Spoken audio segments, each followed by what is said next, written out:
Friends எல்லாருக்கும் வணக்கங்க. எல்லாரும் எப்படி இருக்கீங்க? இன்றைக்கி பார்த்தீங்கன்னா சூப்பரான ஒரு மீன் குழம்பு தாங்க. ஈஸியான மெத்தடு. மீன் குழம்பு தேவையான பொருளெல்லாம் பார்த்தீங்களா, இதை வச்சு தான் நம்ம சூப்பரான ஒரு மீன் குழம்பு வைக்க போகிறோம். இப்போ பாருங்கள், நல்லா அரைமுறை தேங்காய் எடுத்துருக்கேன், 1/4 ஸ்பூன் ஜீரகம், 1/4 ஸ்பூன் வெந்தயம் எடுத்துக்கோங்க, ஒரு சின்ன இஞ்சி எடுத்துக்கிடுவோங்க, 4 பூண்டு எடுத்துக்கோங்க, ஒரு 5 சின்ன வெங்காயம் எடுத்துருக்கேன், அதையும் சேர்த்துட்டு 1/2 ஸ்பூன் மல்லிப்பொடி, 1/2 ஸ்பூன் வத்தப்பொடி எடுத்துருக்கேங்க. நல்லா 1 ஸ்பூனில் வீட்டில் அரைச்ச குழம்பு மசாலா அப்படி எடுத்துக்கோங்க. கொஞ்சம் தேவையான அளவு தண்ணி சேர்த்து நல்லா மை போல் அரைச்சி எடுத்துக்கிடணுங்க. இந்த மாதிரி இருக்கணும் அரைப்பு, அப்போ தான் சூப்பராக இருக்கும் மீன் குழம்பு. இப்போ பாருங்கள், மீன் குழம்பு வைக்கலாம்.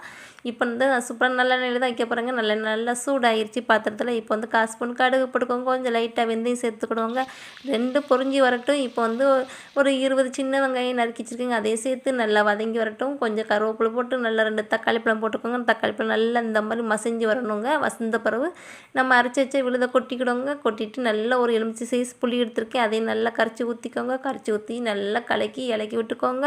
இப்போ தேவையான அளவு உப்பு சேர்த்து தேவையான அளவு தண்ணியும் சேர்த்துக்கோங்க. இது நல்லா கொதித்து வரட்டும். இந்த மீன் குழம்பு பாருங்கள் நல்லா கொதிக்க ஆரம்பிச்சிருச்சுங்க. இப்போ வந்து நம்ம மீன் வந்து போட்டுக்கிடுவோங்க. நான் என்ன மீன் வாங்கியிருக்கேன்னா கொல்லியால மீன் தாங்க வாங்கியிருக்கேன். கொல்லியால மீன் 2 பீஸாக நறுக்கி வச்சுருக்கேன், அதை தான் போட்டிருக்கேன். அந்த மீனையும் நல்லா போட்டுக்கோங்க. எந்த மீன் வச்சாலும் சூப்பராக இருக்குங்க அந்த மீன் குழம்பு. இதே மாதிரி நீங்களும் செஞ்சு பாருங்கள். மீன் குழம்பு ரெடி ஆயிடுச்சுங்க. இதே மாதிரி நீங்களும் செஞ்சு பாருங்கள். மீன் குழம்பு அம்புட்டு ருசியாக இருக்குங்க. மறக்காமல் நம்ம சேனலில் பாருங்கள்.